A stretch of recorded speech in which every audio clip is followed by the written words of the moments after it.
台南市长王伟棣日前来到日本群马县前桥市拜会市长山本龙，会中双方互相致敬纪念品，增进友谊。王伟棣指出，今年5月，山本市长专程到台南访问，小听台南的用心，让人非常的感动。非常感谢前桥市山本市长以及阿部议长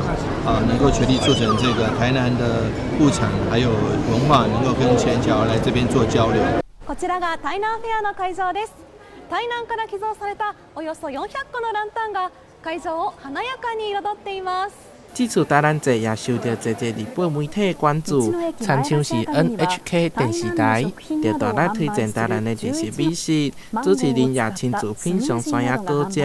另外，还有为台南来的4百展览，装点规个会场，让民众感觉非常的水。飾りとかもすごい綺麗で賑やかな感じでいいなって思いました。まず台湾を身近に知っていただいて、で、こんな美味しいものがあるんだねっていうところと、台湾の料理をですね、実際に期間限定で販売をして、皆様に召し上がっていただけるような状態になってますので、来ていただければなというふうに考えております。